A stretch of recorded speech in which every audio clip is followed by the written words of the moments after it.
নমস্কার, জীবনের আলো অনুষ্ঠানে আরো একবার আমাদের সকল দর্শক বন্ধুদের জানাবো অনেক অনেক স্বাগত। এবং আরো একবার আপনাদের জন্য একটা ভালো খবর কি যে আপনি কিভাবে ভালো থাকতে পারেন, আরো বেশি সুস্থ সুন্দর থাকতে পারেন। একটা মানুষ জীবনে সুস্থ এবং সুন্দর থাকার জন্য যেটা সব থেকে বেশি জরুরি সেটা হচ্ছে দাম্পত্য জীবনের সুখ। এটা কিন্তু খুব প্রয়োজনীয় একটি বিষয়, কারণ অনেকে প্রচুর অর্থ রোজগার করেন কিন্তু শুধুমাত্র দাম্পত্য সুখ না থাকার কারণে তার জীবন কিন্তু সুখের নয়। তাই আপনার দাম্পত্য জীবন কিরকম সেটা আজকের এই অনুষ্ঠানে আমরা আলোচনা করব, এবং ঠিক কিভাবে বোঝা যায়, কোথা থেকে বোঝা যায়, আর যদি জীবনে কোনো সমস্যা থাকে আদৌ কি এর কোনো সমাধানের পথ লুকিয়ে রয়েছে, সবটাই আমরা আজকে জেনে নেব। আমাদের সঙ্গে উপস্থিত রয়েছেন পিএইচডি নাস্ট্রো, বাস্তুবিদ, হস্তরেখাবিদ, spiritual guide doctor Gautam Shastri. অবশ্যই তাকে জানাবো প্রথমেই অনেক অনেক ধন্যবাদ এবং স্বাগত। নমস্কার, সকলকে আমার আন্তরিক শুভেচ্ছা, অভিনন্দন, ভালোবাসা রইল। সকলে নিশ্চয়ই খুব ভালো আছেন। দেখুন, দাম্পত্য জীবন বলতে গেলে অনেক কিছু ক্যালকুলেশনের বিষয় রয়েছে। আমি তো প্রথম অবস্থায় প্রত্যেকের জন্য বলি যে আপনার ক্ষেত্রে যৌতুক বিচার করে বিবাহ করবেন, এটা একটা সেক্টর। কিন্তু যাদের বিবাহ হয়ে গেছে অলরেডি, তাদের ক্ষেত্রে কি ধরনের কি সমস্যা হচ্ছে এখন সেটা নিয়েও তো আলোচনা করবই। কিন্তু একটা জন্মছকের বেশ কিছু কানেকশন থাকে, অর্থাৎ একটা জাতক বা একটা জাতিকার বিবাহ হবে কি না সেক্ষেত্রে কয়েকটা পয়েন্টের ওপর ডিপেন্ড করে। অর্থাৎ 2, 7 এবং 11 কানেকশান, 2, 7, 11 এই তিনটে পয়েন্ট, তিনটে ভাব যথেষ্ট গুরুত্বপূর্ণ। 2 অর্থাৎ দ্বিতীয় হচ্ছে কুটুম্বর স্থান দেয়, আর সপ্তম হচ্ছে যার সঙ্গে বিবাহ হবে, অর্থাৎ আপনার লাইফ পার্টনার কেমন হবে না হবে সেটা সপ্তম ভাব থেকে দেয়। আর তারপরে সেক্ষেত্রে তা আপনার জীবনে, সেই বিবাহিত জীবনে কতটা সাকসেসের জায়গায় থাকবেন সেটা আপনার ডিপেন্ড করবে একাদশ ভাব এবং তার সঙ্গে সঙ্গে লগ্ন ভাব। তাহলে এই যে চারটে ভাব বললাম, আপনার ক্ষেত্রে বৈবাহিক জীবনে কতটা সুখের হবে সেটা ডিপেন্ড করে। কিন্তু আলটিমেটলি আপনার জীবনে আদৌ সুখ থাকবে কিনা সেটা কিন্তু দেখতে হয় আমাদের ভাবের, অর্থাৎ 12টা ভাবের মধ্যে চতুর্থ ভাব নিয়ে। কারণ চতুর্থ ভাব দেবে আপনার ক্ষেত্রে আপনি কতটা সুখী হবেন। তাহলে এই যে 5টা ভাব বললাম এবং 5টা ভাবের ক্যালকুলেশন রয়েছে। কারণ আমি বারবার বলি, গ্রহ নক্ষত্রর কানেকশন এবং তার সঙ্গে সঙ্গে দশা অন্তর্দশা আপনার ক্ষেত্রে কতটা ফেভারে যাবে, কতটা কি আছে সেটা আপনার জন্মছকেই রয়েছে, এবং সেই অনুযায়ী ক্যালকুলেশন করে বলে দেওয়া যায় আপনার ক্ষেত্রে কি সমস্যা আসতে পারে। দেখা যাদের এখনো বিবাহ হয় নাই, তাদের বিবাহিত জীবনে কেমন জায়গায় যাবে এই কটা ভাবের ক্যালকুলেশনের উপর ডিপেন্ড করবে। কারণ দেখা গেল একজনের হয়তো তার হাজব্যান্ড বা তার লাইফ পার্টনারটা ভালো আছে, নো ডাউট লাইফ পার্টনারের সঙ্গে সে কিন্তু নো ডাউট খুব ভালো জায়গা আছে, কিন্তু যাদের আশেপাশের মানুষজন, অর্থাৎ সেই পরিবারের মানুষজন তাকে সেইভাবে কেউ সাপোর্ট করছে না, বরঞ্চ তাকে বিভিন্ন ধরনের সমস্যায় ফেলে দিচ্ছে। এগুলোর নির্দিষ্ট কানেকশান, তা এই জায়গাগুলো কিন্তু অবশ্যই, এই পয়েন্টগুলোই কিন্তু মেনলি ডিপেন্ড করবে একটা জাতক জাতিকার বিবাহিত জীবন। এগুলো প্রত্যেকটা ভাবের আমি ডিটেলস বলবো, এবং তার সঙ্গে সঙ্গে বলবো আজকে যে কি করলে পারে, কোন তিথি কাজে লাগালে পারে। কারণ এগুলো প্রত্যেকটার কিন্তু আমি গুরুত্ব দিয়ে বলি, এবং কেন বলি, কি কারণে এই জায়গাটা এক সময় হয়েছিল সেখান থেকে আপনারা অনেকে বেরিয়ে এসছেন, সেগুলোও কিন্তু রয়েছে আপনার জন্মছকের মধ্যে লুকিয়ে রয়েছে। সেই জন্য তিথি নক্ষত্র কিন্তু যথেষ্ট গুরুত্বপূর্ণ প্রত্যেকের জন্য। আর সব থেকে বড় বিষয় কি জানেন তো, অনেক ক্ষেত্রে হয় যে কোনো একজন অঙ্ক টিচারকে আপনি খুব ভালো টিচার এ কারণে বলেন যে পরীক্ষার আগে সে আপনাকে খুব ভালো একটা টিপস দেয়। কিন্তু যারা গৌতমদার কাছে এসেছেন, যারা গৌতমদার অনুষ্ঠান নিয়ম করে দেখেন, প্রত্যেকটা অনুষ্ঠান তার প্রত্যেকটা কথা ফলো করেন, তারা কিন্তু জানেন যে গৌতমদা প্রত্যেকটা দিন আপনাকে টিপস দেয়, যে টিপস আপনার জীবনের টিপস, যে টিপসের মাধ্যমে আপনি জীবনে সফলতা পাবেন। আমার বিবাহিত জীবন কেমন হবে, অনেক ক্ষেত্রেই এই প্রশ্নটা আমরা আগে ভাবি না, ভাবি বিয়ের পরে যখন সমস্যায় পড়ি। আর যখন সমস্যায় পড়ি তখন চোখের জলে আর নাকের জলে যোগাযোগ করি কিন্তু একজন অভিজ্ঞ অ্যাস্ট্রোলজারের সাথে। আজকে আমরা ঠিক এই বিষয়গুলোই জানবো যে আপনি আগাম জানুন যে আপনার সমস্যা আসতে পারে কি পারে না, এবং যদি সমস্যা আসে তাহলে আপনি কি করবেন, সেটাই শুনবো আজকে গৌতমদার কাছ থেকে। দেখুন, কয়েকটা জিনিস, যে ভাবগুলো বললাম সেই ভাবগুলোর প্রত্যেকটা কিন্তু আলাদা আলাদা পার্ট আছে আপনার জীবনে, সেইগুলো যথেষ্ট প্রযোজ্য। কারণ লগ্ন ভাব আপনি নিজে, আপনি কি সিদ্ধান্ত নিচ্ছেন, কি করবেন, আপনার দেখা যাচ্ছে কনফিডেন্স লেভেল কি জায়গায় আছে, আপনি একটা কাজ সঠিকভাবে করতে পারবেন কিনা, আপনার চিন্তা ভাবনা কী আছে। লগ্ন সবসময় আপনার চিন্তা ভাবনার জায়গাটা দেয়। আপনি কতটা ভালো চিন্তা করবেন, কতটা খারাপ চিন্তা করবেন, সেগুলো ডিপেন্ড করবে আপনার ওই লগ্ন ভাবের ওপর। অর্থাৎ লগ্ন ভাব যদি ভালো থাকে না, তাহলে আপনি ভালো কিছু কাজ করতে যাবেন। এবং তার সঙ্গে সঙ্গে বলা হচ্ছে চতুর্থ ভাব। চতুর্থ আপনার, কারণ এখানে বৈবাহিক জীবনের যে কানেকশান, কারণ চতুর্থ ভাব হচ্ছে আপনার ক্ষেত্রে আপনার লাইফ পার্টনারের দশম ভাব। কারণ আপনার লাইফ পার্টনারের দশম ভাব মানে আপনার লাইফ পার্টনার কি কর্ম করবে, তার বাবা মায়ের অর্থাৎ বাবার জায়গাটা কতটা ভালো আছে, বাবার সঙ্গে সম্পর্কটা কতটা ভালো আছে, এবং তাদের জেনারেশনের, এবং বিশেষ করে তাদের জেনারেশনে কে কী করছে, কতটা ভালো এডুকেটেড পার্সন আছে কিনা, তাদের কর্ম জায়গা ভালো আছে কিনা, এবং তাদের বংশ পরিচয়ের জায়গা কি আছে, সেটা কিন্তু আপনার ওই চতুর্থ ভাব থেকে দেখা। সেই চতুর্থ ভাব যদি পীড়িত হয়, আমি বললাম না আপনার ক্ষেত্রে হয়তো অর্থ আপনি পাবেন, অর্থের জায়গা ভালো আছে, কিন্তু দেখা যাচ্ছে যে আপনার মধ্যে সুখ নেই, সুখের জায়গার সমস্যা হবে। কারণ আপনার যে লাইফ পার্টনার, তাকে নিয়ে আপনার বিভিন্ন ধরনের সমস্যার মধ্যে আপনি থাকবেন। আমি যে পয়েন্টগুলো বললাম চতুর্থ ভাব থেকে, এই জায়গাগুলো কিন্তু বিবাহিত জীবনের ক্ষেত্রে প্রযোজ্য। তাহলে সেক্ষেত্রেও আবার দেখা যাচ্ছে যে চতুর্থ ভাবের ক্ষেত্রে আপনার মাতৃস্থান ভীষণ ভীষণ ইম্পর্টেন্ট বৈবাহিক জীবনের ক্ষেত্রে। অর্থাৎ বৈবাহিক জীবনে মাতৃস্থান কিন্তু খুব গুরুত্বপূর্ণ বর্তমান সমাজ ব্যবস্থায়। তাহলে সেক্ষেত্রে কতটা পাওয়ার জায়গায় আছে, কতটা পজিটিভ জায়গায় আছে, সেটা দেখতে হবে। না হলে কিন্তু আপনার ক্ষেত্রে বলবো আমি বারবার, যে আপনার ক্ষেত্রে সুখের জায়গায় ঘাটতি অবশ্যই হবে। তাহলে এটা যেমন চতুর্থ ভাব বললাম, তার সঙ্গে সঙ্গে যে ভাবটা ভীষণ ভীষণ ইম্পর্টেন্ট মেয়েদের ক্ষেত্রে, ছেলেদের ক্ষেত্রে অনেকটা সময় তারা সেই জায়গা থেকে ওভারকাম করে নিতে পারে, কিন্তু মেয়েদের ক্ষেত্রে এই জায়গাটা ওভারকাম করা খুব কঠিন। সেটা হচ্ছে দ্বিতীয় ভাব। কারণ একটা মেয়ে বিবাহের পরে তার শ্বশুরবাড়ির সেইটাকেই কিন্তু নিজের জায়গা মনে করে, কিন্তু দ্বিতীয় ভাব সেই যে শ্বশুরবাড়িতে গেল, যারা রিলেটিভ থাকলো, আশেপাশের যে মানুষজন যারা নিজের মনে করে ভাবলো, তারা কিন্তু তাকে কতটা সহযোগিতা করবে, সেই সহযোগিতার জায়গা দেয় ওই দ্বিতীয় ভাব থেকে।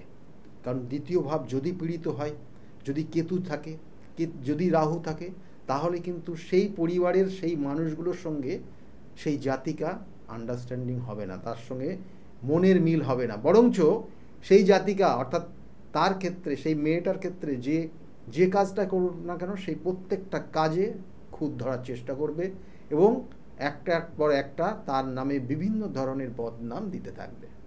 এবং কোনো সময় দেখা গেল যে সেই জাতিকার ওপর এমন কিছু খারাপ প্রয়োগ করবে, তাতে তার শারীরিক অবস্থা এবং সেই সংসারে থাকাটা খুব দুর্যোগ ব্যাপার হয়ে যাবে। অর্থাৎ খুব ভীষণ খারাপ জায়গা তার মধ্যে তৈরি হয়ে যেতে পারে। কোনো সময় আমরা দেখি যে বিভিন্ন পেপার, বিভিন্ন নিউজ চ্যানেলে কিন্তু তার শ্বশুর বাড়িতে গিয়ে তার এতটা তাকে অত্যাচার করেছে, সে দেখা গেল সেখান থেকে বাধ্য হয়েছে চলে আসতে। তাহলে এগুলো কিন্তু সাধারণত দেখা যায়, কিন্তু আবার বলবো সেই ভাবগত কানেকশন দ্বিতীয় ভাব থেকে দেয়। শুধু কিন্তু মাঙ্গলিক দোষ থাকলো মানে শ্বশুরবাড়ি আপনার ক্ষেত্রে খারাপ হবে, মাঙ্গলিক দোষ মানে আপনার দ্বিতীয় বিবাহ হবে, মাঙ্গলিক মানে আপনার ক্ষেত্রে আপনার সংসার তছনছ হয়ে যাবে, আপনি প্রথম বিবাহ আপনার ক্ষেত্রে ডিভোর্স হয়ে যাবে, তা না। কিন্তু আপনারা হয়তো ভাবেন যে মাঙ্গলিক দোষ মানে খুব খারাপ এবং তার কারণে হয়তো বিবাহিত জীবন সমস্যা, সেটাও কিন্তু না। এই ভাবগত কানেকশন ডিপেন্ড করবে একটা জাতক, একটা জাতিকার তার বৈবাহিক জীবনটা কতটা সুখের হবে। এই চতুর্থ ভাব বা দ্বিতীয় ভাব যেমন বললাম, তার সঙ্গে সঙ্গে জড়িয়ে রয়েছে ভীষণ ইম্পর্টেন্ট যেটা সপ্তম ভাব, যেটা আপনার লাইফ পার্টনার। আপনার লাইফ পার্টনার কতটা ভালো হবে, আপনার সঙ্গে কতটা অ্যাডজাস্ট করবে। লাইফ পার্টনার সবসময় অ্যাডজাস্টের জায়গায় থাকে। আপনি হয়তো কোনো ভুল করলেন, সে অ্যাডজাস্ট করলো, সে ভুল করলো আপনার সঙ্গে অ্যাডজাস্ট করলো, বা সেখানে দুজনের মধ্যে আন্ডারস্ট্যান্ডিং, যেটাকে বলা হয়, অনেক সময় আন্ডারস্ট্যান্ডিং থাকে না, তার কারণে বিভিন্ন সমস্যায় জড়িয়ে যান। এবং লাইফ পার্টনার দেখা গেল অনেক সময় তার গ্রহগত কানেকশানের ওপর বেস করে অনেক ধরনের সম্পর্কেও জড়িয়ে যেতে পারে। তাহলে সেগুলো কেন হয়, সেগুলো তো আপনারা বিগত দিনে আমি বিভিন্ন আলোচনা করেছি, বিভিন্ন আলোচনার মধ্যে আপনারা পেয়েছেন যে কখন শুক্র থাকলে সেক্ষেত্রে কি হয়, মঙ্গল থাকলে কি হয়, বুধের অবস্থান থাকলে সেক্ষেত্রে কতটা আপনার ক্ষেত্রে সাপোর্ট করছে না বাইরের সাপোর্ট করছে, আবার কখনো কখনো চন্দ্র অবস্থান থাকলে আপনার ক্ষেত্রে যার সঙ্গে বিবাহ হয়েছে সে আদৌ কতটা অনেস্ট আছে সেইগুলো দেখার জায়গা রয়েছে। তাহলে সেই জায়গাগুলোর ওপর ডিপেন্ড করবে আপনার বৈবাহিক জীবন, কারণ তার ওপরই বেস করছে। কখনো কখনো দেখা গেলো মাঙ্গলিক, আমরা বলি না মাঙ্গলিক দোষ, মঙ্গল তো চতুর্থ দ্বিতীয়, কারণ দ্বিতীয় আমাদের এই বিশেষ করে এটা দক্ষিণ ভারতে প্রযোজ্য, কিন্তু এখানে আমরা ধরা হয় না, কারণ চতুর্থ লগ্ন এবং সপ্তম অষ্টম এবং দ্বাদশ আমরা কিন্তু সাধারণত মাঙ্গলিক বলেই ধরি। কারণ এই দ্বিতীয় যেটা বলছিলাম যে দ্বিতীয় ভাব পীড়িত হলে কি হয়, আর ওই দ্বিতীয় ভাবে যদি মঙ্গল থাকে, যেটা দক্ষিণ ভারতে ধরা হয়, সেটা হচ্ছে তার পরিবার, যে পরিবারে বিবাহ হলো, ওই যেমন বললাম একটা মেয়ের শ্বশুর বাড়ির জায়গাটা, তার উপর কতটা অত্যাচার করতে পারে, সাংঘাতিক অত্যাচার তারা কিন্তু তাকে সহ্য করতে হয় যদি ওই দ্বিতীয় মঙ্গল থাকে। তাই এইগুলো পয়েন্ট, এইগুলোর ওপর ডিপেন্ড করবে আপনার জীবনের কতটা উন্নতি হবে, কতটা ভালো হবে। দেখা গেল শুধু মঙ্গল ছাড়াও কিন্তু অন্য গ্রহের কানেকশান আপনার জীবনে, বৈবাহিক জীবন অর্থাৎ একাধিক বিবাহ হয়ে যেতে পারে। আপনার শুধু মঙ্গল আছে অষ্টমে, মঙ্গল আছে সপ্তমে, মঙ্গল আছে সপ্তমে বলে আপনার দেখা আছে এই প্রথম বিবাহ তো টিকবে না, পরে গিয়ে আবার বিবাহ হবে, তা না। কিন্তু তাছাড়াও কিছু গ্রহগত কানেকশান রয়েছে, যেটা সপ্তম যদি পীড়িত হয়, সপ্তমে যদি কোনো কারণে কোনো জন্মছকের শনির অবস্থান থাকে এবং সেই শনির সঙ্গে যদি রবির কানেকশান পেয়ে যায়, বা সেই শনির ওপর যদি রাহুর দৃষ্টি থাকে, বা কখনো সপ্তম স্থানে যদি কেতু অবস্থান করে এবং সেখানে যদি শনির দৃষ্টি থাকে, তাহলে সেই যে বিবাহিত জীবন কিন্তু দুঃখময়, কষ্টময় হয়, এবং সেটা পরবর্তীতে অন্য কিন্তু আবার সেই বিবাহ জীবন ডিভোর্সের পর্যায়ে পড়ে গিয়ে, ডিভোর্স হয়ে গিয়ে পরে গিয়ে আবার বিবাহ হয়। তাহলে এগুলো কিন্তু বিবাহিত জীবনের প্রত্যেকটা পার্ট। সেই জন্য একটা জাতক জাতিকার শুধু এটাই কিন্তু শেষ না, আরও রয়েছে, অবশ্যই বলবো সেগুলো। কিন্তু বিবাহিত জীবনের যে কানেকশন, যাদের বিবাহ হয়নি এখনও বা যাদের বিবাহ হয়েছে, দেখবেন এই পয়েন্টগুলো যেগুলো বললাম সেগুলোই, যাদের বিবাহ হয়েছে তারা সমস্যার মধ্যে পড়েছে, এবং এই কানেকশনের কারণে এই ধরনের সমস্যাগুলোই হচ্ছে, এর বাইরে কিছু নেই। কিন্তু দেখা গেলো পরিবারের সঙ্গে অ্যাডজাস্ট করতে পারছে না, এবং তার কারণে তাকে এমন কিছু বিভিন্ন ধরনের করণ ক্রিয়া, বিভিন্ন ধরনের তন্ত্রক্রিয়া, বিভিন্ন ধরনের কালা জাদুর মাধ্যমে তাকে বশীকরণ করার চেষ্টা করছে, এবং সে দেখা গেলো একটা সময় তার শারীরিক সমস্যা তৈরি হচ্ছে। আপনি জানেন আপনার কোন মানুষটা, কোন আত্মীয়টা আপনার উপর এই করণ ক্রিয়াগুলো করছে, এবং তাকে মানে তারাই আপনাকে আস্তে আস্তে আস্তে আস্তে দেখা গেলো ঘরের মধ্যে বন্ধন করার একটা চেষ্টা করছে, কিন্তু আলটিমেটলি আপনি অসুস্থ হয়ে পড়ছেন, এবং তার কারণে আগামী দিনে হয়তো সমস্যাগুলো, এর এফেক্টগুলো রয়েছে। প্রত্যেকটা জিনিসের কিন্তু সাইড এফেক্ট আছে, কতটা ভালো কতটা খারাপ। দেখা গেলো এর কারণে হয়তো আপনার সন্তান হতে গিয়ে প্রবলেম হচ্ছে, সন্তান হচ্ছে না। আমি প্রচুর জন্মছক দেখি, এবং আমার প্রত্যেকটা চেম্বারে কিন্তু বিভিন্ন ধরনের সমস্যা নিয়ে আসে, এবং সেই সমস্যাগুলোই কিন্তু আপনাদের সামনে তুলে ধরি, কারণ এই সমস্যাগুলোর মধ্যে দিয়ে আপনারা যেতে হয়, আপনাদের কিন্তু যেতে হচ্ছে বর্তমানে, যাদের এই ধরনের সমস্যা রয়েছে। যাই হোক, এছাড়াও অন্যান্য সমস্যাগুলোও রয়েছে, সেগুলোও বলবো। বিবাহ মানে হচ্ছে একটি বিশেষ বন্ধন, এবং আজকে গৌতমদা ঠিক যে বিষয়গুলো আলোচনা করলেন, এই বিষয়গুলো কিন্তু আমাদের জীবনের সঙ্গে ওতপ্রোতভাবে জড়িত। বিশেষ বন্ধন কার সাথে কার? শুধুমাত্র একটি ছেলের সাথে একটি মেয়ের, তা কিন্তু একদম নয়, একটি পরিবারের সাথে আরেকটি পরিবারের। তাই আপনি আপনার মেয়েকে বা আপনার ছেলেকে যে পরিবারের সাথে আবদ্ধ করছেন, সেই পরিবার তার জন্য উপযুক্ত তো? সেখানে গিয়ে সে কষ্ট বা দুঃখ পাবে না তো? বা আবার উল্টোটা, যে সেখানে তার কারণে সেই পরিবারকে কষ্ট বা দুঃখ পেতে হবে না তো? আমরা অনেক ক্ষেত্রে নিজের পরিবারের দোষটা দেখি না, অন্যের দিকেই কিন্তু আঙুল তুলি, কিন্তু সবসময় একটু নিজের ভালোটাই না হয় বুঝি।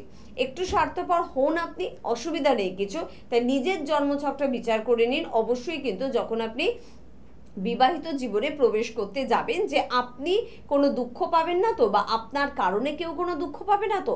যতটা পারা যায় রেকটিফাই করার চেষ্টা করতে হবে আমাদের জীবনযাত্রাকে। যারা যোগাযোগ করতে ইচ্ছুক প্রত্যেকের জন্য একটু চট করে বলবো যে 9836410969 এই নাম্বারটি, পাশাপাশি 8335805241 এই নাম্বারটি, এই দুটি নাম্বার কিন্তু ভীষণ গুরুত্বপূর্ণ। যারা নতুন বিবাহিত জীবনে পা রাখতে চাইছেন, ভীষণ সচেতন, অনুষ্ঠান দেখতে ভীষণ ভালো লাগে গৌতম দার আপনার, তবে তার মধ্যে দিয়ে প্রমাণ হয় না যে আপনি কতটা সচেতনতা অবলম্বন করতে পারলেন। সচেতন তারা, হয়তো আপনি রোজ অনুষ্ঠান দেখার টাইম পান না, রোজ ফোনও আপনি কোনোদিন করেন না, কিন্তু আপনি যোগাযোগ করলেন চেম্বারে, তাহলেই বলবো আপনি সচেতন। আপনারা রবিবার করে কাঁচরাপাড়া চেম্বারে যোগাযোগ করতে পারেন, সোমবার ব্যারাকপুর চেম্বারে যোগাযোগ করতে পারেন, সোমবার আবার বিকেলে কিন্তু আপনারা শ্রীরামপুর চেম্বারে ওনাকে পেয়ে যাচ্ছেন মঙ্গলবার করে কালীঘাট রাসবিহারী এভিনিউ লেক মলের একেবারে পিছনে। তার পাশাপাশি কৃষ্ণনগরে কিন্তু আপনারা বৃহস্পতিবার করে যোগাযোগ করুন, শুক্রবার করে আপনারা কিন্তু পেয়ে যাচ্ছেন হাতিবাগান কলকাতার আরেকটি চেম্বার, সেখানে যোগাযোগ করুন। এবং আপনারা জানেন প্রতি বুধবার করে কিন্তু হাওড়া ময়দানে আপনারা পাচ্ছেন, তার জন্য যোগাযোগের প্রয়োজনীয়তা রয়েছে। এছাড়া বহরমপুর, মেচেদা, বর্ধমান, তারাপীঠ, শিলিগুড়ি এরকম প্রচুর বাইরের চেম্বারগুলো কিন্তু রয়েছে। সেই চেম্বারে যারা যোগাযোগ করতে ইচ্ছুক অবশ্যই হেল্পলাইন নাম্বারে ফোন করবেন। আর 2রা জুন কিন্তু রয়েছে লোকনাথ বাবার তিরোধাম দিবস, এবং সেই উপলক্ষে রেমেডিতে থাকছে বিশেষ ছাড়। এখনো যারা এই ছাড়টাকে গ্রহণ করতে চাইছেন তারা কিন্তু নিশ্চয়ই যোগাযোগ করবেন। আজকে আমরা বিবাহিত জীবন নিয়ে আলোচনা করছিলাম, মাঙ্গলিক একটা বিশেষ দিক যেটা নিয়ে দাদা কিন্তু আলোচনা শুরু করলেন। কারণ আমরা জানি বিবাহিত জীবন খারাপ হয় মঙ্গলের কারণে, যদি মাঙ্গলিক দোষ আমার থাকে। আমরা নিজেরা যেমন নিজেদের ডাক্তারি করি, নিজেরা আবার নিজেদের অ্যাস্ট্রোলজিও করি। অনেক ক্ষেত্রে আমরা ভেবে নিই কোনো মাঙ্গলিক ছেলে বা মেয়ের সাথে যদি একে অপরের বিবাহ বন্ধনে আবদ্ধ হয় তাহলে নাকি মাঙ্গলিক দোষ কেটে যায়, কলা গাছ বা অন্য কোনো গাছের সঙ্গে বিয়ে হলেও কেটে যায়। আমি একজন শিক্ষিত অ্যাস্ট্রোলজারের থেকে বিষয়টা পরিষ্কার করব, হতে পারে এটা সঠিক, হতে পারে এটা সঠিক নয়, একটু শুনবো দাদা। হ্যাঁ, নিশ্চয়। সেক্ষেত্রে কয়েকটা জায়গা অবশ্যই দেখতে হয়, মানে মাঙ্গলিক আর মাঙ্গলিক, অমাঙ্গলিক আর মাঙ্গলিক আর মাঙ্গলিক। অর্থাৎ মাঙ্গলিক হলে কি হয়, তার মধ্যে চারিত্রিক কি বৈশিষ্ট্য লক্ষ্য করা যায়, সেগুলো আমি কয়েকটা বললে পরে আপনারা বুঝতে পারবেন কি একটা মাঙ্গলিকের সঙ্গে অমাঙ্গলিকের অ্যাডজাস্ট কতটা হয়। দেখুন, একটা মাঙ্গলিক যাদের আছে, অর্থাৎ যাদের মাঙ্গলিক দোষটা আছে, তাদের কিন্তু আপনি বুঝতে পারবেন না সে কি চাইছে। তার সঙ্গে কথা বলে, তার সঙ্গে আপনি মিশেও তার মনের খবর আপনি সহজে বার করতে পারবেন না। সে কিন্তু অ্যাকচুয়ালি ওরকম না, তার মনের দিক দিয়ে কিন্তু অনেকটা সে কিন্তু ভালো নরম প্রকৃতির, এবং সেও কিন্তু অ্যাডজাস্ট করতে পছন্দ করে। কিন্তু আপনি যদি তার সঙ্গে থাকেন তবু বুঝতে পারবেন না সে কি চাইছে। এই চাওয়া পাওয়াটা দুজনের মধ্যে মিসআন্ডারস্ট্যান্ডিং বানায়। কারণ একটা মাঙ্গলিক দোষ আর একটা অমাঙ্গলিক, দেখবেন যে এটা বিশেষ করে হাজব্যান্ড ওয়াইফের ক্ষেত্রে আমি বারবার বলি একটা পয়েন্ট ভীষণ গুরুত্বপূর্ণ, যেটা হচ্ছে দুজনের মধ্যে আন্ডারস্ট্যান্ডিং। যদি দুজনের মধ্যে আন্ডারস্ট্যান্ডিং না থাকে তাহলে সেই বৈবাহিক জীবন কিন্তু সুখকর হয় না। আর এই আন্ডারস্ট্যান্ডিংয়ের ক্ষেত্রে বাধা দেয় এই মাঙ্গলিক দোষ। কারণ একটা জাতিকার ক্ষেত্রে মাঙ্গলিক দোষ থাকলো বা একটা জাতকের ক্ষেত্রে মাঙ্গলিক দোষ থাকলো, তার মনের খবরটা, তার কি চাইছে সেটা আপনি যদি বুঝতে না পারেন, বা একটা হাজব্যান্ড একটা ওয়াইফের মনের বিষয়টা বা তার অ্যাটিটিউড, সে কি চাইছে সেটা যদি আপনি বুঝতে না পারেন, তাহলে কিন্তু আপনার মধ্যে সেই আন্ডারস্ট্যান্ডিংটা পরবর্তীতে সেটা গ্রো করবে না। এবং তার কারণে দুজনের মধ্যে মিসআন্ডারস্ট্যান্ডিং হতে হতে হতে হতে একটা সময় গিয়ে কিন্তু ডিভোর্সের পর্যায়ে পৌঁছে যাবে। তাহলে এটাই কিন্তু মাঙ্গলিক দোষের কারণ, মেন কারণ। এবং এই যে বুঝতে না পারা, একজন আরেকজনকে বুঝতে না পারা, এটাই মাঙ্গলিক দোষের সর্বপ্রথম কারণ, এবং এটাই কিন্তু মহা কারণ। এবং তার জন্য সবসময় সে চায় যে আমাকে কেন বুঝছে না, আমাকে কেন প্রায়োরিটি দিচ্ছে না। এই যে বিষয়টা, এটা সবসময় আস্তে আস্তে আস্তে আস্তে কিন্তু এটা বড় রকমের দুঃখময় কষ্টময় পরিস্থিতির মধ্যে চলে যায়, যখন যেটা দুজনের মধ্যে পুরোপুরি কিন্তু মানসিক ছেদ তৈরি হয়ে যায় এবং পরে গিয়ে সেটা ডিভোর্সের জায়গায় পৌঁছে যায়। তাহলে এটা হচ্ছে মাঙ্গলিক দোষের সব থেকে মূল কারণ।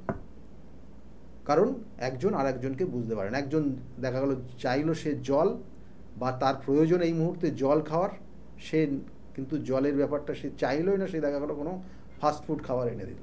তাহলে সেক্ষেত্রে আপনি কি ভালো বুঝতে পারবেন দাম? কারণ আপনার ক্ষেত্রে সেই সমস্যাগুলো থেকেই গেল, আপনার মনটাই সে বুঝতে পারলো না। তাহলে এই ক্ষেত্রে পয়েন্টগুলো এই এক এক করে হয়। তাই সেই জন্য বলা হয় যে একটা মাঙ্গলিক দোষ যার মধ্যে আছে, সেটা তার সঙ্গে যদি মাঙ্গলিক দোষ আছে এরকম কোনো ব্যক্তির, সেক্ষেত্রে অ্যাডজাস্ট হবে। কিন্তু দুজন যখন রেগে যাবে তখন কি হবে? কারণ দুজনের রাগ থাকবে। যদি একজনের দেখা গেল অষ্টম মাঙ্গলিক আছে আর একজনের সপ্তম মাঙ্গলিক আছে, দুজনেরই মাঙ্গলিক দোষ, আপনি তো সেটাই। কিন্তু চারিত্রিকগত জায়গাগুলো দেখা যাচ্ছে যে আন্ডারস্ট্যান্ডিং আছে, কিন্তু রাগের মাথায় সেই জায়গাগুলো সমস্যা হবে। যাদের অষ্টম মাঙ্গলিক আছে কিন্তু সপ্তম মাঙ্গলিকের সঙ্গে যদি বিবাহও দেন তাহলে কিন্তু তার পরিবার এবং তার ক্ষেত্রে তার কেরিয়ারের বিভিন্ন ধরনের সমস্যা হবে। অষ্টম মাঙ্গলিক খুব ডেঞ্জার বলা হয়। অষ্টম মাঙ্গলিকের জাতক জাতিকাদের অনেক ক্ষেত্রে বিবাহই হয় না, এবং বিবাহ যে করবে সত্যি করে তার সাহস আছে অনেকে বলা হয়। তাহলে এগুলো দোষ খণ্ডনের পদ্ধতি রয়েছে। সঠিকভাবে পদ্ধতিগত মেনে যদি দোষ প্রতিকার প্রতিবিধান করা যায় তাহলে সেক্ষেত্রে ভালো হবে। কিন্তু এটার সঙ্গে সঙ্গে আরও কিছু কানেকশন রয়েছে। আমি এই মাঙ্গলিকে একটা সেক্টর বললাম, কি সমস্যাটা বলে দিলাম, কিন্তু এর পরবর্তীতে কি কি হবে। কারণ একটা জাতক জাতিকা দেখা গেলো তারা 5 বছর এক জায়গায় থেকে তারা দুজন দুজনকে চেনা, অর্থাৎ দুজন দুজনের মধ্যে সেই মিলটা থাকার পরে তারপরে সেই দেখা গেলো বিবাহের জায়গায় এসছে। তাদের হয়তো 5 বছরের প্রেম ভালোবাসা রয়েছে, তারপরে সে বিবাহ করলো। কিন্তু সপ্তম ভাব আর পঞ্চম ভাব দুটো কানেকশান হয়। একটা জাতক জাতিকার এই যে বিবাহের আগে 5 বছর তারা কাটালো, তাদের ক্ষেত্রে যে কানেকশানটা পেলো পঞ্চম ভাব থেকে পেলো, সপ্তম ভাব নেয়া। কিন্তু যেই বিবাহ হয়ে গেল তখন সপ্তমে কানেকশান পেলো। কিন্তু সপ্তম যদি পীড়িত হয়ে থাকলো তাহলে ওই 5 বছরের রিলেশন 5 দিনে কিন্তু খতম হয়ে যাবে। তাই সেই জন্য বলা হয় যে জটুক বিচার ছাড়া বিবাহ যদি আপনি 5 বছর কেন 10 বছর হয়তো আপনাদের দুজনকে ছেড়েন, কিন্তু বিবাহের পরে গিয়ে মুভমেন্ট চেঞ্জ হয়ে যাবে। দেখুন, মিলিয়ে দেখে নিন, প্রত্যেকের ক্ষেত্রে এই সমস্যাগুলো হয় সাধারণত যদি এই ধরনের সমস্যা থাকে। আর দ্বাদশ ভাব বৈবাহিক জীবনের যথেষ্ট গুরুত্বপূর্ণ। দ্বাদশ ভাব যেটাকে বলা হয় দাম্পত্য সুখের জায়গা। একটা জাতক জাতিকার দ্বাদশ ভাব পীড়িত হলে পরে দেখা গেল সেক্ষেত্রে কোনো তৃতীয় ব্যক্তির দ্বারা তাদের পরিবারে কিন্তু বিভিন্ন ধরনের সমস্যায় জড়িয়ে যায়, এবং সেটা কিন্তু ডিভোর্স পর্যন্ত পৌঁছে যায়। সেই জন্য এগুলোর প্রতিকার প্রতিবিধান আছে। আর এই সমস্যার জন্যই কিন্তু যে আগামী যে তিথি রয়েছে, আমি বারবার বলি নির্দিষ্ট তিথির যথেষ্ট গুরুত্ব রয়েছে। প্রত্যেকটা তিথি নক্ষত্র দেখে যদি কাজ করা যায় তাহলে সেক্ষেত্রে কিন্তু সঠিকভাবে তার কিন্তু নিরাময় যায় বা নিরাময় করা সম্ভব হয়। সেই জন্য বলা হচ্ছে এই নির্দিষ্ট তিথিতে রামকৃষ্ণদেব তিনি কিন্তু তার স্ত্রী অর্থাৎ সারদা মাকে পুজো করেছিলেন, এবং ষোড়শী রূপে পুজো করে তিনি মোক্ষ লাভের জন্য, কী জন্য পুজো করেছিলেন না, তিনি মোক্ষ লাভের জন্য এবং জগতের কল্যাণার্থে তিনি কিন্তু পুজো করেছিলেন, এবং দেখিয়ে দিয়েছিলেন যে অর্ধাঙ্গিনীকে যদি আপনি সঠিকভাবে সঠিক নিষ্ঠার সঙ্গে তাকে দেখভাল করেন তাহলে কিন্তু আপনার জীবনের সমস্যার থেকে আপনি বেরিয়ে আসবেন, এবং আপনার যে নির্দিষ্ট যে লক্ষ্য সেই লক্ষ্য পূরণ হবে অবশ্যই। কারণ এই নির্দিষ্ট তিথি হচ্ছে ফলহারিণী অমাবস্যা বলেন আপনারা, সেই ফলহারিণী অমাবস্যার তিথি, যে তিথিতে আপনার যে সমস্যা রয়েছে আপনার জীবনে প্রত্যেক মানুষের মধ্যেই সমস্যা থাকবে, এবং সেই সমস্যার বেরিয়ে আসার জন্য নির্দিষ্ট কিন্তু তিথি নক্ষত্রগুলো কাজ করতে হয়। সেই জন্য আপনার জীবনে যে সমস্যার মধ্যে আপনি আছেন, হয়তো আগের জন্মের কোনো কর্মফল নিয়ে আপনি সেই এই জন্মে ভোগ করছেন। সেই জন্যই এই তিথিতে যদি মায়ের পুজো আপনি করতে পারেন, এবং তার সঙ্গে সঙ্গে আপনার যে গ্রহদোষ রয়েছে, আপনার হয়তো হতে পারে আপনার সেই গ্রহদোষের কারণে আপনার বৈবাহিক জীবন খুব কষ্টময় দুঃখময় পরিস্থিতির মধ্যে দিয়ে যাচ্ছে, বা আপনার জীবনের সাকসেস আপনি পাচ্ছেন না। সেই জন্য বারবার বলি এই তিথিটাকে কাজে লাগান, যেটা হচ্ছে অমাবস্যার তিথি এবং ফলহারিণী অমাবস্যার তিথি। মায়ের পুজোর মাধ্যমে এবং আপনার যে দোষ, আপনার যে সমস্যা, সেই খণ্ডনের মাধ্যমে আপনি আপনার জীবনের নির্দিষ্ট লক্ষ্যে পৌঁছাতে পারবেন, অবশ্যই পারবেন। শ্রী শ্রী রামকৃষ্ণদেব বলেছিলেন যে কামিনী কাঞ্চন থেকে তফাৎ তফাৎ তফাৎ, অর্থাৎ জীবনে যদি কামটা আমাদের বৃদ্ধি পায় তাহলে কিন্তু অনেক ক্ষেত্রেই আমরা বিপথে যাই, এবং বিবাহিত জীবন ভেঙে যাওয়ার এটা একটা বড় কারণ কাম অর্থাৎ সেক্স। অনেক ক্ষেত্রে দেখা যায় তৃতীয় ব্যক্তির আগমন বা ভুল পথে নিজেদেরকে পরিচালনা করা, এই সব কিছু কিন্তু বিবাহকে ভেঙে দেওয়ার একটা বড় কারণ। এই সব কারণগুলো যদি আপনার জীবনে থাকে, আপনার হাজবেন্ড বা আপনার ওয়াইফ কারোর সমস্যা হয়ে থাকে, অবশ্যই যোগাযোগের প্রয়োজনীয়তা রয়েছে। এতটা জোরের সাথে কেন বলছি? এ কারণেই বলছি, প্রচুর মানুষ কিন্তু দাদার কাছে আসেন এবং এসে উপকৃত। তারা সকলে কিন্তু ব্যক্তিগত সমস্যাগুলো ক্যামেরার সামনে বলতে পারেন না, বলাটা সম্ভব নয়, কিন্তু তারা যে উপকৃত সেই কথা কিন্তু আমাদের বলেছেন। এবং যাদের যাদের সাহস করে ক্যামেরার সামনে এসেছেন তাদের কিছু মানুষের কথা নিশ্চয়ই শুনবো। পাশাপাশি অনুষ্ঠানের একেবারে যেহেতু শেষে পৌঁছে গিয়েছি, দাদাকে ধন্যবাদ জানাবো, ধন্যবাদ আপনাদেরও জানাবো। নমস্কার। ডক্টর গৌতম শাস্ত্রী, আর 5 জন অ্যাস্ট্রোলজারের থেকে কেন তিনি আলাদা? স্বাভাবিকভাবে আপনাদের মনে এই প্রশ্ন আসতেই পারে। দূর দূরান্ত থেকে নানান সমস্যায় জর্জরিত মানুষ ছুটে আসে তার কাছে। গ্রহদোষ হোক কিংবা কাল সর্পদোষ, অথবা ধরুন মাঙ্গলিক দোষ কিংবা অন্য যে কোনো সমস্যা, তারা জানেন সব সমস্যা স্থায়ী সমাধানে এক এবং অদ্বিতীয় ডক্টর গৌতম শাস্ত্রী। চলুন আজ আপনাদের সাথে পরিচয় করিয়ে দিই এমন কিছু মানুষের এবং শুনে নিই তাদের কথা। আমি সোমনাথ মজুমদার, কল্যাণীতে থাকি। আমি গৌতম বাবুর কাছে দীর্ঘদিন ধরে আসি। ওনার ব্যবহার, ওনার কার্যকলাপ আমার জীবনের জন্য যথেষ্ট প্রভাব বিস্তার করেছে। বিশ্বাস করি, ভরসা করি এবং ভবিষ্যতে ওনার মত অনুযায়ী চলতে পারবো বলে। আপনার নাম? আমার নাম ছায়া গুপ্তা। কোথা থেকে আসেন? আমি ভদ্রেশ্বর থেকে এসেছি। এখানে এসে কোনো উপকার পেয়েছেন? প্রচুর উপকার পেয়েছি। আমার যে কোনো সমস্যা ছিল, সমস্যার সমাধান হয়েছে এবং আমি ছাড়া আদার্স অন্য কারোকে নিয়ে এসেছি, তারাও উপকার পেয়েছেন বা পাচ্ছেন। আগামীকালও যারা আসবেন তারা উপকার পাবেন। আপনাদেরকে অনুরোধ করছি, যার যে কোনো সমস্যা আছে এসে গৌতম শাস্ত্রীর সঙ্গে যোগাযোগ করুন। আপনার নাম? আমার নাম সুচিত্রা দাস। আমি পায়রাডাঙ্গা থেকে এসেছি। এখানে কিভাবে এলেন? এখানে একজন আমাকে খবর দিয়েছিল, আমার সঙ্গে চেনা পরিচিত, সে এসেছিলেন। তা আমাকে বললো যাও, ইনি এখানে গেলে কাজ হবে। তার সূত্র ধরেই আসা এখানে। উপকার পেয়েছেন? হ্যাঁ, আমি এসেছি আমার 2 ছেলের জন্য, আমার নিজের জন্য। আছি, ভালো আছি। তার মানে আপনি যার রেফারেন্সে এসেছেন তিনি প্লাস আপনি, আপনারা সবাই উপকৃত হয়েছেন, তাই তো? হ্যাঁ, উপকৃত আছি।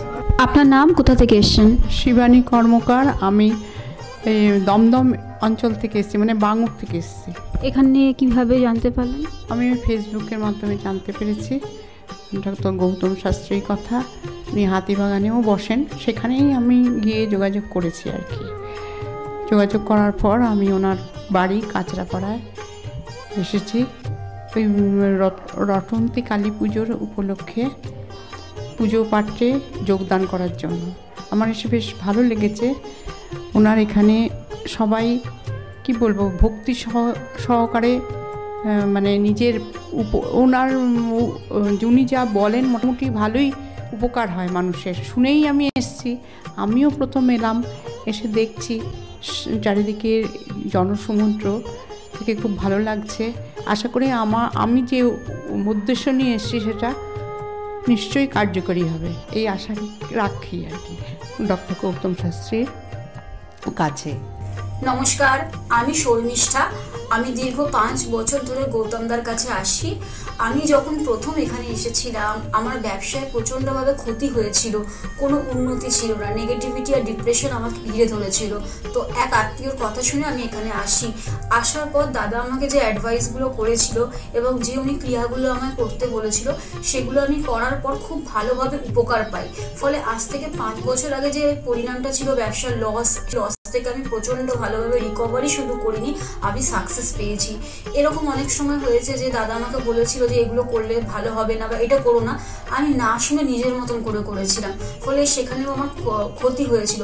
এই ক্ষতি হওয়ার পর থেকে উনি যখনই আমাকে যা বলে আমি সেইগুলোই আমি শুনে চলি এবং প্রত্যেকটা পদে পদে তার প্রমাণ মেলে সাকসেসের মাধ্যমে। আমার সাকসেস হওয়ার পর আমি আমার বন্ধুদেরও এখানে রেফার করেছি, যাদের পার্সোনাল এবং প্রফেশনাল লাইফে যে সমস্ত প্রবলেম ছিল তারা সেগুলোর থেকে রিকভার করে বেরিয়ে এসছে, খুব উন্নতি লাভ করেছে। এই সমস্ত ঘটনা আমাদের এবং আমার বন্ধু বান্ধবের জীবনে এতটাই একটা পজিটিভ সাইন এনেছে, আমি এবং আমার বন্ধু এবং আমার আত্মীয়রা সবাই আমরা ডক্টর গৌতম শাস্ত্রীর কাছে আমরা সবাই উপকৃত লাভ করি এবং আমরা ডক্টর গৌতম শাস্ত্রীর কাছে অসংখ্য ধন্যবাদ জানাই, উনি আমাদের এত সুন্দরভাবে অ্যাডভাইস করে থাকেন বলে। আমি কস্তুরী সরকার, আমি কাঁচরাপাড়া থেকে আসছি। আমাকে মা ক্লাস 12-এ ডক্টর গৌতম শাস্ত্রীর কাছে নিয়ে আসে। তো সেখানে আসার পর আমাকে ডক্টর গৌতম শাস্ত্রী কিছু রেমেডি দেন, তো আমার খুব সাহায্য হয় তাতে। তারপর আমার পড়াশোনা কমপ্লিট করার পর কাকু বলেন যে আমাকে গ্র্যাজুয়েশন আর ITI করার জন্য। তো সেখানে করে আমি ভালো ফল পেয়েছি। তারপর আমার চাকরি লাইনে আসা। তো ডক্টর গৌতম শাস্ত্রী বলেন যে আমি এই মাসের মধ্যে একটা ভালো চাকরি পাবো, তো সেটা 1 মাসের আগেই আমি পেয়ে গেছি। তো আজকে সেটাই জানাতে এসেছি কাকুকে যে আমি চাকরি পেয়েছি। তো আপনারাও যদি আসতে চান, ভালো ফল পেতে চান, কাকুর সাহায্য পেতে চান, তো আপনারাও আসুন। আশা করি আপনারাও ভালো ফল পাবেন এবং সাহায্য পাবেন। নমস্কার। নমস্কার, আমি জয়িতা গুহ। আমি গত এপ্রিল মাস থেকে খুব সমস্যায় পড়েছিলাম। আমার কাজের দিক থেকে সমস্যা ছিল, বসের সাথে এবং পারিপার্শ্বিক আমার যে কলিগরা ছিল তাদের সাথে খুবই সমস্যা জড়িত হয়েছিলাম। তো তারপরে সেই কাজটা আমি আর অবশেষে টিকিয়ে রাখতে পারিনি, সেটা আমাকে বাধ্য হয়েছিলাম আমি সেটা ছেড়ে দিতে। তারপরে একটা খুব আর্থিক দিক থেকে খুব ভেঙে পড়েছিলাম। তো সেই সমস্যায় জর্জরিত হয়ে বুঝতে পারছিলাম না কি করব। তো হঠাৎ একদিন টিভিতে প্রোগ্রাম দেখি ডক্টর গৌতম শাস্ত্রী, ওনার কথাবার্তা, ওনার যে উপাচারগুলো রয়েছে, যেগুলো উনি বলেন প্রতিকার, সেগুলো শুনে আমার খুব ভালো লেগেছিল। তো ওনার সাথে এসে দেখা করি, আমার সমস্ত কথাবার্তা ওনার সাথে শেয়ার করি, প্রবলেমগুলো। তারপর উনি আমাকে দেখে আমাকে কিছু বলেন আমার ব্যাপারে, তো সেগুলো একদম হুবহু মিলে যায়। তো তারপরে উনি আমাকে রেমেডি সাজেস্ট করেন। তো আমি সেই রেমেডিটা নিই, আমি ধারণ করেছি। তো ধারণ করার পর আমি আস্তে আস্তে নিজের মধ্যে একটা চেঞ্জ দেখতে থাকি। তো এবং আমি গত আগস্টের 27 তারিখে একটা জব পেয়েছি, যেটা আমার মনের মতো। এখানে আমার ডেজিগনেশন, আমার স্যালারি, আমার মনের মতো লোকেশন আমি এখানে পেয়েছি। মানে এটাতে আমি বিশেষভাবে আপ্লুত। তো সের জন্য অসংখ্য ধন্যবাদ ডক্টর গৌতম শাস্ত্রীকে। আমি প্রসেনজিৎ দাস, আমার বাড়ি কাস্তাপাড়া। আমি ডক্টর গৌতম শাস্ত্রীর দেখেছিলাম টিভিতে, ওখান থেকে দাদার ফোন নাম্বার নিয়ে দাদা বাড়িতে আমি আসি। এসে দাদাকে আমার সমস্যার সমাধান বলি। আমার একটা সমস্যা, প্রচুর বড় সমস্যা ছিল, সেটা হচ্ছে আমাদের বাড়ি ঘরের সমস্যা ছিল, অনেক বছর ধরে সমস্যা ছিল, সেটা দাদা ঠিক করে দিয়েছে। এখন সেটা আমি বাড়ি করতেও চলেছি। তার সাথে সাথে আমার ব্যবসা বাণিজ্য কিছুই করতাম না, এমনি একটা নর্মাল কাজ করতাম। কাজ করার পর আমি এখন ব্যবসা বাণিজ্য উন্নতি হয়েছে, প্লাস দাদা যে প্রতিকারগুলো দিয়েছে সেগুলোকে আমরা এক্সপেক্ট করেছি। দাদার সাথে খুব ভালো ব্যবহার হয়েছে। এখন আপনারাও আসুন, এসে দাদাকে সমস্যা সমাধানের কথাগুলো বলুন, দাদা অবশ্যই আপনার সমাধান করে দেবে। ডক্টর গৌতম শাস্ত্রীর চেম্বারে আপনি কতদিন আসছেন? আমি প্রায় 2.5-3 বছর ধরেই এখানে মানে রেগুলারলি আসছি। মোটামুটি আমার যখনই অসুবিধা হচ্ছে আমি তখনই চলে আসছি। আপনি কোন চেম্বারে দেখিয়েছেন? আমি এখানকার কাছড়াপাড়া চেম্বারে। কাছড়াপাড়া চেম্বারে দেখিয়েছেন, মানে আপনি যে সমস্যাটা নিয়ে এসেছেন ওটা কি আপনার কিওর হয়েছে? হ্যাঁ, আমি প্রথমে যে সমস্যাটা, পড়াশোনার সমস্যা নিয়ে প্রবলেমে পড়ে ওনার কাছে এসেছিলাম, তা মোটামুটি আমার যত দিন যাচ্ছে ইমপ্রুভ হচ্ছে। না, আপনার কাজ হয়েছে বলতে চাইছেন, তাই তো? Thank you. আমার নাম অয়ন দাস, আমি শ্রীরামপুর থেকে আসছি। আমি বেসিক্যালি এখানে এসেছিলাম গত 1 বছর আগে আমার পড়াশোনা এবং কাজবাজের জন্য। এর আগে আমি অনেক জায়গায় গিয়েছিলাম, অনেক অ্যাস্ট্রোলজার দেখিয়েছিলাম, কিন্তু সেখানে আমি সমস্যার সমাধান পাইনি। তো ওনার প্রোগ্রাম টিভিতে চলে, আমি সেখানে দেখেছিলাম, দেখে এবার ওনার সাথে যোগাযোগ করি। যোগাযোগ করার পর ওনার চেম্বারে আসে, ওনাকে সমস্তটা বলি। তো বলার পর আস্তে আস্তে অনেকটা আমি উপকৃত হয়েছি। কিছুটা আমার যেমন অবস্থাটা খারাপ হয়ে গেছিলো যতটা, তার থেকে অনেকটাই বেটার আছি। আশা করব ভবিষ্যতে এর থেকেও ভালো ফল পাবো। আমি আপনাদের অনুরোধ করবো আপনারাও এসে দেখতে পারেন, যাদের অনেক সমস্যা চলছে এখানে এসে একবার কন্ট্যাক্ট করুন। ওনার শো চলতে থাকে টিভিতে, ওখান থেকে যোগাযোগ করতে পারেন ওনার সাথে, অবশ্যই আপনারা ফলাফল পাবেন। Hi everyone, I'm Simranpreet Kaur. I'm an actress. 2018 তার আগে আমার খুব খারাপ সময় যাচ্ছিল। আমার স্টাডি লাইফ, আমার career life, really it's very bad in that situation, that time. But যখন আমি 2028 মাঝামাঝিতে আমার মম আমাকে ডক্টর গৌতম শাস্ত্রীর কাছে নিয়ে আসে। আঙ্কেলের সাথে যখন আমি কথা বলি, আঙ্কেল যখন আমার প্রবলেমগুলো শোনে, যেরকম করে গাইড করে তেমনি আমি চলি। তারপরে ধীরে ধীরে আমার প্রবলেমগুলো ম্যাক্সিমাম 90%, জাস্ট আমি বিলিভ করতে পারিনি যেটা সত্যি হবে। রেজাল্টটা খুবই ভালো ছিল, আর এরকম রেজাল্ট হবে আমি জানতাম না। এখন আমি একটা ভালো আমার ক্যারিয়ার চলছে। আমার স্টাডি লাইফের মধ্যে অনেক প্রবলেম ছিল, অনেক প্রবলেমস।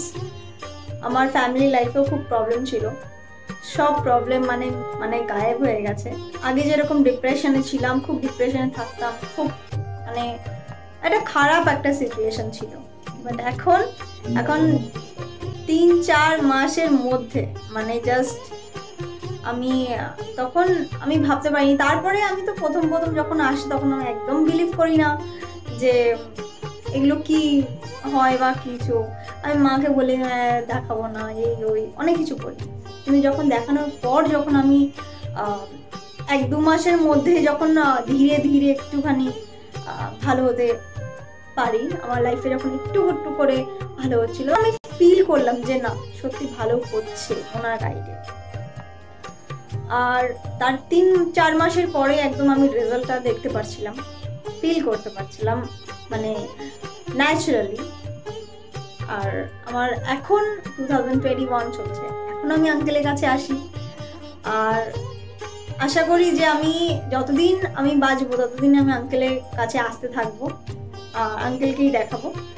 আর আপনারা যদি চান যে আপনাদের লাইফের প্রবলেমগুলো সলভ হোক, 100% সলভ হবে, গ্যারেন্টি।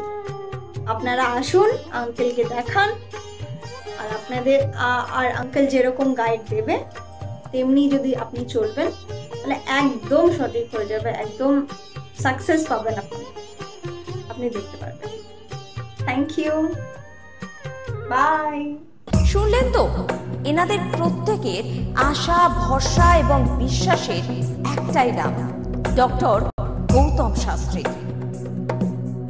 যার সম্পর্কে আমরা এত কিছু শুনলাম। চলুন এবার দেখে নিই তিনি কি বলছেন। আজকের যে ফিডব্যাক আপনারা পাচ্ছেন এগুলো কিন্তু আমার সবটাই আমার গুরুদেবের আশীর্বাদ। কারণ গুরুদেব আমাদেরকে একটা জিনিসই বলেছিলেন যে যেভাবেই হোক মানুষকে উপকার করলে তোমার কিন্তু আগামী দিনে দেখবে তোমার মানুষ কিন্তু তোমার পাশে এসে দাঁড়াবে। এবং সেইভাবেই আমি কিন্তু যেভাবে সকলের উপকার বা আমি যতটা কাজ করছি সকলে উপকৃত হচ্ছে, এবং এর জন্য আমিও কিন্তু খুব আনন্দ পাই যখন তারা বলে যে না দাদা আমি আপনার এই কারণে এই জন্য এসেছিলাম, এই কাজটা আমি পেয়ে গেছি। সুতরাং আমিও চাই যে এইভাবে মানুষের পাশে থেকে মানুষকে সহযোগিতা করে মানুষকে আরও ভালো জায়গায় পৌঁছে দেওয়া। যাদের খুব দুঃখের মধ্যে কষ্টের মধ্যে আছে তাদেরকে কিছুটা গাইড করে তারা যদি আরও ভালো জায়গায় যেতে পারি এবং ভালো জায়গায় তাদেরকে যদি নিয়ে যেতে পারি, এটাই হচ্ছে আমার মেন উদ্দেশ্য। অর্থাৎ তারা যদি আরও ভালো জায়গায় যেতে পারে সেখান থেকে যে আনন্দ উপভোগ করতে পারবো আমি, সেটা কিন্তু চিরস্থায়ী থেকে যাবে।